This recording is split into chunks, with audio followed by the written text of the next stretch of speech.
I'm going to give you, in the next 30 or so minutes, an overview of the type of work we do in WorldPop. I'm trying not to go into too much technical detail. We're a research and implementation group at University of Southampton. There's around 40 of us in the group. So I am going to just start off with, let's see, okay, why do we need population data?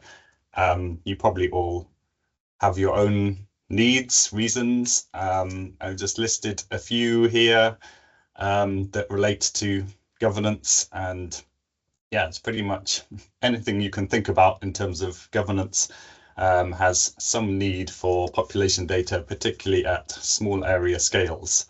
And we think about more the focus of FCDO, we may be thinking about questions like this: how many people are affected by a disaster? Where should we deliver aid? How many children are in a school catchment area? How many do not have easy access to schools? How much vaccine is needed in a certain area? Where is it needed? How do we best deliver that vaccine?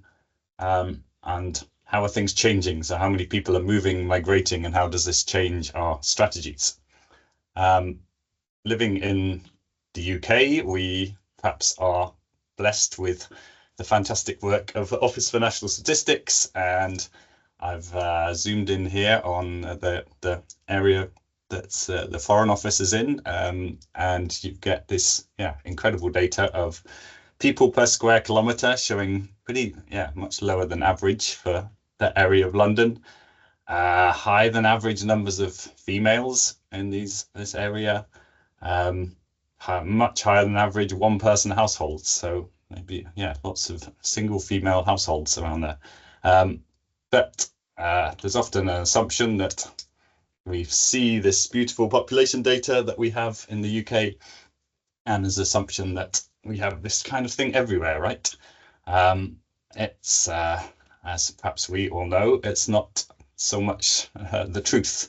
There are many countries around the world that have not had a census for as much as decades, 20, 30 years.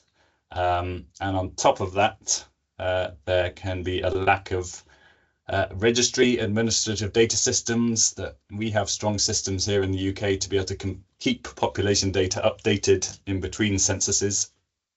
There have been disruptions to planned censuses that were supposed to take place around 2020, and COVID came in and took away the money, disrupted the ability to do those censuses. The censuses that have been done in the latest round, there are quite a few examples of large undercounts and problems with those data. And of course, recently we've seen perhaps a bit more of a collapse in funding support for the types of agencies that tend to go and support countries do a census, or the household survey programs that have been cancelled. And then even when we have a reliable census, there can be things like high spatially varying fertility rates that mean that it's very hard to be able to do projections and keep population data updated. There's obviously migration going on all the time, as well as conflict, disaster-induced displacement. So it means we are often in these kinds of situations in many countries where maybe there are some population data that we trust, but it's only available at coarse resolution, which makes our programming operations tricky, or it can be outdated, incomplete, and inaccurate because of those issues I've just highlighted. So what can we do? And this is things that we think about all the time in WorldPop. How can we try and fill some of those gaps? And I'm not going to say we have all the solutions, but over the recent decades, there have been a growing number of sources of data and methods that have at least offered some solutions. First of all, satellite imagery. We all see this kind of data every day. We can now pick out with our eyes individual buildings, but over the past 5 or so years, the computational and algorithmic abilities to use AI and computer vision to recognize and extract buildings across large areas, across entire countries, has become better and better. So great start in terms of being able to identify where populations are likely not to be. Doesn't really tell us about the characteristics of those buildings, but there are increasingly other sources that can help us understand about those buildings, about those settlements where people are, in the absence of us going to every single place every single day and counting people. So there are now data sets that give us some information on building heights. There are work like this from Google Research that is mapping buildings across multiple years. There are algorithms and methods to try and map and predict which buildings are likely to be occupied and unoccupied, which ones are residential and which ones are commercial. There are approaches that look at the patterns of buildings to try and identify different types of settlements. Where are the industrial estates? Where's the airports? Where are the informal settlements? Where are the formal settlements? There are now approaches in disaster situations to try and identify and classify buildings as how much damage has been incurred. And there are other forms of data from satellites that can help us. We're looking at the Earth at night that can tell us something about electrification, the presence of populations.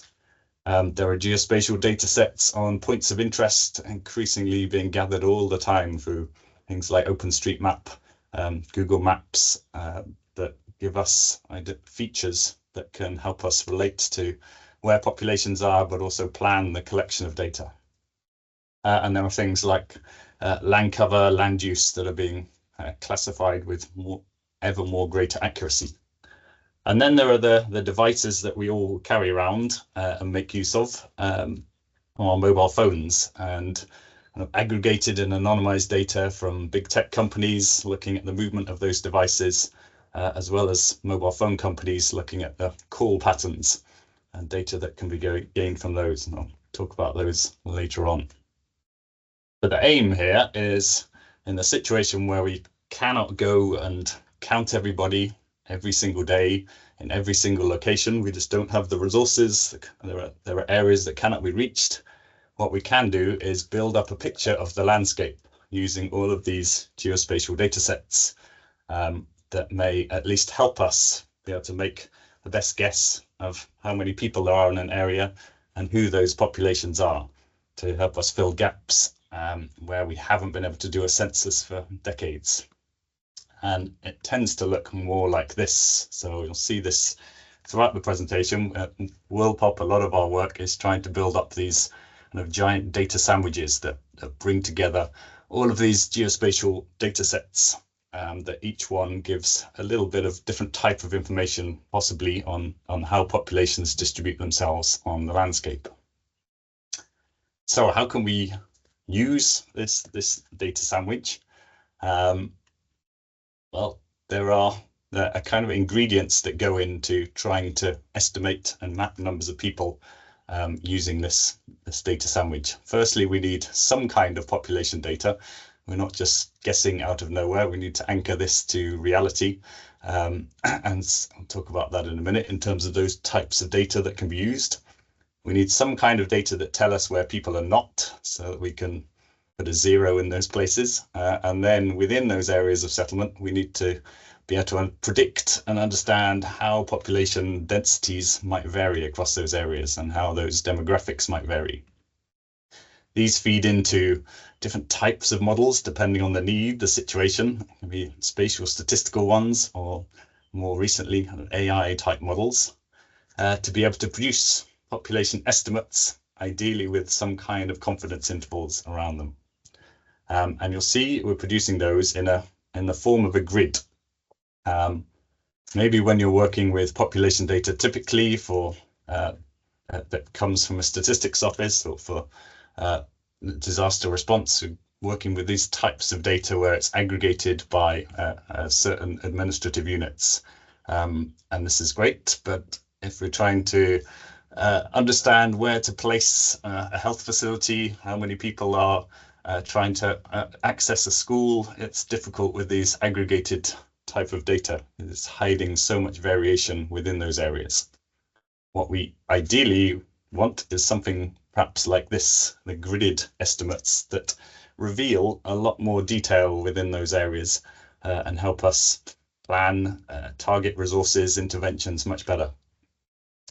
So zooming in looks kind of like this, where for each grid cell we may have a prediction estimate of numbers of people residing in each one of those grid cells, as well as how those are broken down by age and sex structures. So that's what we're aiming for, and the value of having those gridded data sets is often not to use them at the grid cell level themselves, but they give us flexibility that we can then summarize those small grid cells into things that we want to use or respond with. So they may be summarized by administrative units. Maybe we want to have summarized by health units, enumeration areas, voting wards. They can also be summarized by the extent of settlements. So add up all those grid cells within a settlement that we've detected from a satellite. Or we can do different types of analysis. So we want to understand how many people are residing within 5 kilometers of a health post. And we can just sum up those grid cells within those 5-kilometer areas, something that cannot be done when you have these big administrative units. So there's 2 different ways we go about producing those gridded data sets, a top-down and a bottom-up approach. And I'll talk firstly about the top-down approach. This is the situation where we may have some data that we trust at this broad administrative unit level, and we want to produce those gridded estimates because they may be more useful for the types of work we want to do. So this is perhaps solving that first block, the course resolution situation. We're trying to get some more detailed, smaller area estimates. So to visualize how we do that, we may have data like this from northern Vietnam, where in each one of those units, there may be more than 1 million people, which is not so great when we're trying to identify where do people live in relation to health facilities, polling booths. But what we do have across this whole area is our monster data sandwich. So we can identify within those units the areas that have buildings from satellites. So we can immediately see in some of these units that actually the population lives in just a small part of the unit. We then have the set of data that can help us understand maybe how many the population densities in different parts of those settlements. So the land cover can tell us something about maybe there are areas of forest that are likely to have much lower population densities. The satellite night lights can tell us something about electrification, those areas of higher density. And what we do is link together those aggregated counts with the much more detailed data sets, see what the statistical relationships are, and use those relationships then to disaggregate to the grid cell scale to produce these 100 by 100 meter estimates that maintain the counts at the larger administrative units, but give us a detailed picture.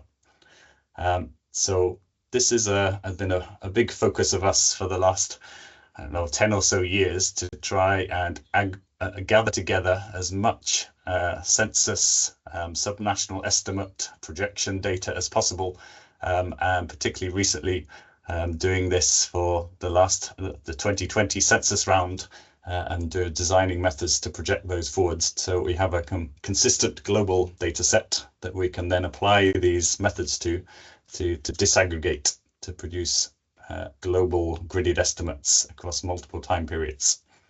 So this is kind of a pretty way of visualizing those data, but it enables us to map out and produce estimates of children under 5 years, women of childbearing age, people over 65 years old. These data sets have found their way onto different platforms. You may be familiar with some of them, and they can be accessed openly in different ways. And by doing this, it has, in some cases, enabled organizations to make use of them in different ways. Commonly used way is through exposure. So OCHA, UNISAT, UNITAR, whenever there is a flood, a hurricane coming through, overlay estimates of flood extent, earthquake extent with these data sets to estimate population exposed. Working with ACLED over the past couple of years, we've designed methods to link together their conflict location data with our population data to come up with metrics of exposure to conflicts. With UNESCO, working out ways to estimate school-aged children access to schools, as well as exposure to things like coastal flooding. And then with UNEP to look at linking together estimates of air pollution and the exposure rates day by day. These have also been used in different health applications. So they're the small area demographic basis in the DHIS2 system that around half the world's ministries of health use that as their health information systems. They're used as health metrics in things like World Malaria Report, where estimates of malaria prevalence are overlaid with these data sets where surveillance systems are weak. With Gavi to think about strategies for reaching different types of zero-dose children, whether they're in conflict areas, rural areas, or urban areas. And then in more disaster response settings, linking these data sets with things like the location of health facilities offering antenatal care to understand where a population's being left behind, who cannot access these types of facilities.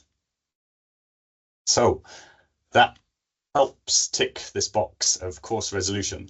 It doesn't really help the situation where population data may be outdated, incomplete, or inaccurate. All we're doing is taking estimates at a broad scale and disaggregating them to grid squares.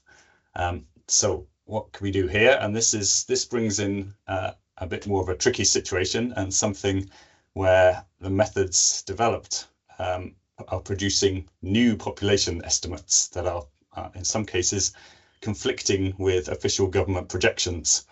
And this is where there's a strong need to, if we're going to see these types of new approaches used and adopted, to co-develop these solutions with those decision makers, with the governments. So this is something before any type of engagement, understanding what are the needs of the government, what are the data that exist to try and meet those needs, what skills exist within a statistics office, Ministry of Health, other organization locally to design and build those solutions. Who will use those data? Is it just the statistics office, or is there a Ministry of Health? Is there a disaster response agency? And then to co-develop the research work, the training plans, and work together so that those methods can be understood, the data sets can be locally adopted. So this is just a map of those countries we've engaged with over the years, and really to acknowledge the different statistics offices and ministries of health who've taken the leap towards new geospatial approaches compared to just going along the usual route of straight line projections from the last census. And what we have done in most of these places with these statistics offices, ministries of health, is this bottom-up modeling approach. And this is a situation where maybe we don't have a census that covers the entire area that is up to date, but maybe there are some other sources of data that have been collected that are just partial coverage. So in this case, it's counts of people for sample locations, and we're developing a model using our stack, our big monster sandwich, to understand those relationships and predict into those unsampled locations. So that population data can come from different sources. It can be the listings from a household survey. It can be a census that's incomplete and has gaps in it. It can be health campaign data, where you're counting people who receive a vaccine or a bed net. And then in the most expensive and intense approach, it can actually be working with field teams to go and collect new enumeration data in sample areas. So one of the first examples I'm going to show was with Afghanistan back in 2017-18, where the president at the time wanted to move beyond just straight line projections from the 1979 census as a decision-making mechanism. So they had been able to do a rolling census in those areas that the government controlled. And those pink areas, we were able to work with them to go and collect additional data in some of the Taliban-controlled areas at the time where they felt it was safe to go.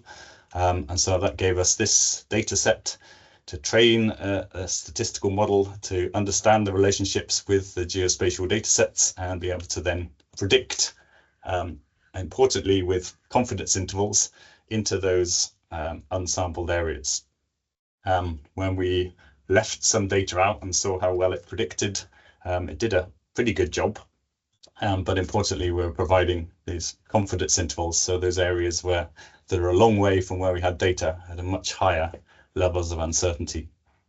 But these were then, this was me in the presidential palace, and not very gender balanced meeting, but there was the President Ghani at the time, and those have been adopted and remain in use in the country.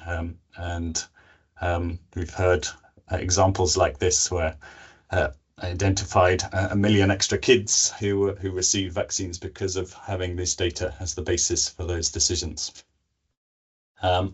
This kind of led to other applications. So a couple here from Nigeria and DR Congo, where the more expensive end of the spectrum, where we're working with field teams to go out and collect small area population data.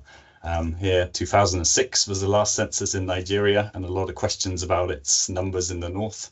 DRC, 1984, the last census. And so these data were then used to build these prediction models. And since then, these have been used as the basis of microplans for the distribution allocation of vaccines across those areas. Zambia, a similar situation, but here they had undertaken recent household surveys. The last census was 2010. It was becoming increasingly uncertain and outdated, but there were some recent household surveys that had maintained listings, so the counts of populations in small sample areas that could be used to produce predictions and fed into microplans. A different situation in Papua New Guinea, where a malaria bednet campaign collected population counts in sample areas and was able to be used, in that case, again, a situation of a 2010 census, delayed because of COVID and conflict in certain areas, but population estimates produced. If you go to the Stats Office website, those are the official numbers now used in country planning. You can have a situation where a country has done a census, Burkina Faso, Mali, but could not reach certain areas because of conflict. And so here we worked together to use the data from the surrounding areas that could be collected to develop estimates in those areas. And it's fed into some of the census results. And a similar situation initially in Colombia, where areas could not be reached. Then in that case, they were very quick to be able to learn and adopt those approaches, very much more well-resourced Stats Office. And since then, they've been able to work with ECLAC and UNFPA to spread those methods across the continent and support multiple countries who have found problems with their censuses recently. And then there's a situation where these kinds of approaches can be used in the actual census implementation and planning and collection of data. So in Benin, planning for their first digital census, basic population estimates produced, developed a tool to be able to aggregate those into enumeration areas that met with the criteria for the census, and then test those in the field, and those have been used as the basis of their first digital census. And a similar methods and processes going on right now with Cameroon, who are implementing their next census. And it's not just population counts. These types of approaches have been used for. So there's the potential to make use of household survey data for population characteristics, service utilization, other metrics. So this is just an example from Bangladesh, where the location of each cluster is shown there, and these can be used in a similar way to these bottom-up models to link with the geospatial data sets, develop the statistical models, and use those models to predict into the unsampled locations. So things like wealth index, collaborations here in multiple countries around reproductive, maternal, newborn, child, adolescent health metric mapping. Across East Africa, example here, the DHS data, and using that to produce estimates of births at risk of no-skilled birth attendance at the scale that the decision makers in the country were interested in having. And this enables building up these kind of atlases of demographics in countries. So Nigeria here, the predicted population density, the estimates of the proportion of those populations that are under 5 years of age, the female literacy rate, as an example, the proportion living on less than $1.25 a day is a poverty estimate, and things like the proportion receiving the measles vaccine first dose. And this example is one that was done in collaboration with the National Primary Healthcare Development Agency, and used then to prioritize a set of local government areas for revisiting after a campaign, because they seem to have predicted much lower prevalence rates of vaccine coverage.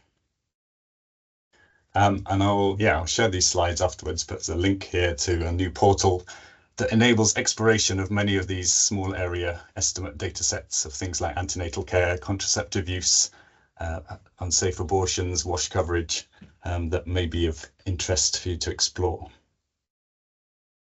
Oh yeah, there's a zooming in on it. So to just the final part here, the problem, well, depending on whether you're glass half full or half empty, people moving either presents a problem to these data sets or an opportunity to try and fix those situations. And over the years, there's been a growth in the types of data sets that are available to try and capture those changes that occur as people move, migrate on different scales, temporally and spatially. You can see on the left there, up until maybe 10 years ago, we only really had census and household survey data on population movements. There's been a whole wealth of digital data sets, all of which come with their own problems and biases, but are providing new opportunities. And this is just a short video and a show of, it must be about 10 years ago now, we tested to see could the density of mobile phone users from a mobile phone company, does it correlate well with the census that had just occurred in France? And could we use a simple model to translate those numbers of phone users into total population, trying to account and get rid of some of those biases? In France, it worked pretty well. And of course, the value of these types of mobile data is that they are collected every single minute of every day. So we're starting to see some of the patterns that we'd never really be able to see before, of population density changing and the fluctuations that occur. Here we've got like Monday in the cities working, Tuesday, Wednesday, Thursday, Friday, and then Saturday and Sunday, incredibly different patterns. And then as we go into August, the city's emptying out and the coastlines becoming full.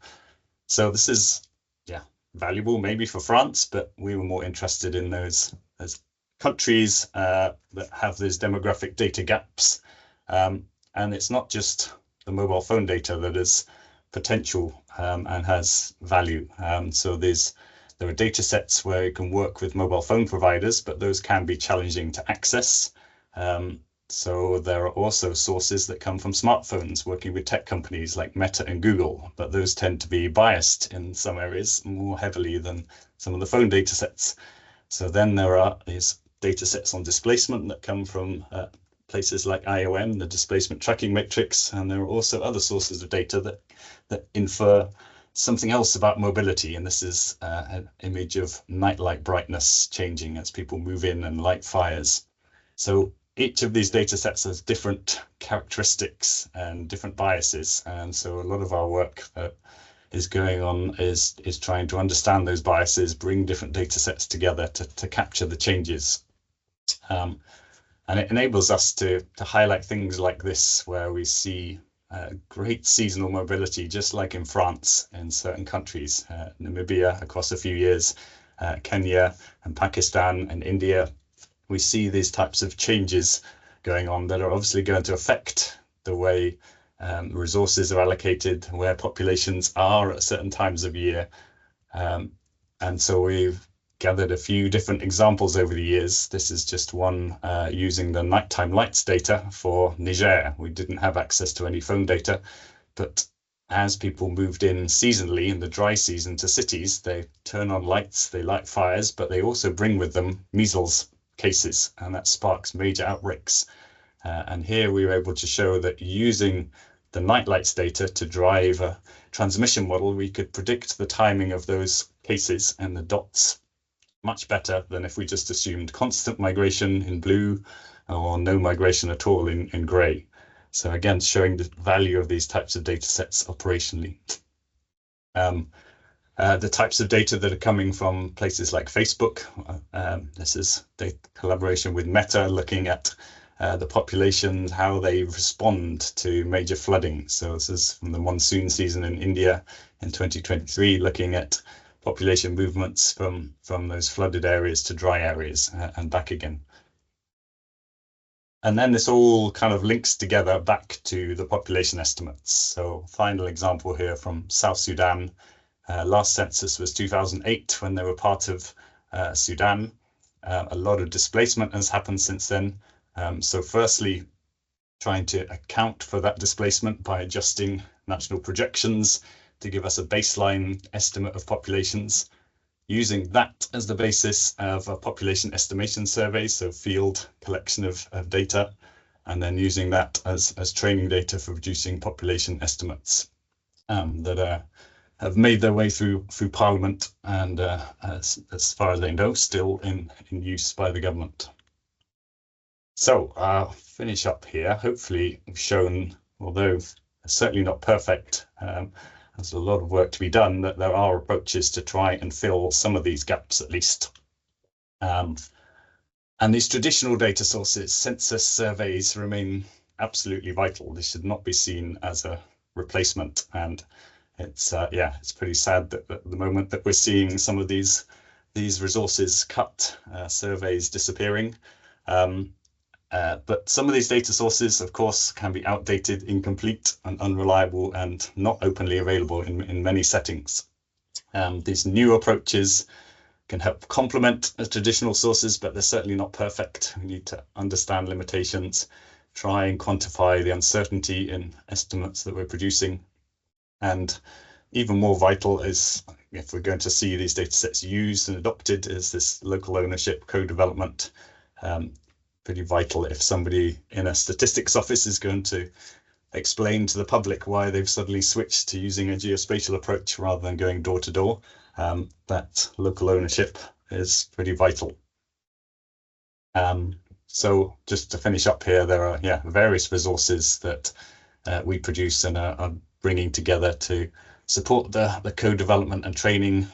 As we've been through working with different countries, we've produced all kinds of different training materials, so we're happy to share as many of those as possible. And the majority of the data sets that I showed here, apart from the sensitive ones, are available either on our website or through HDX on the WorldPop page.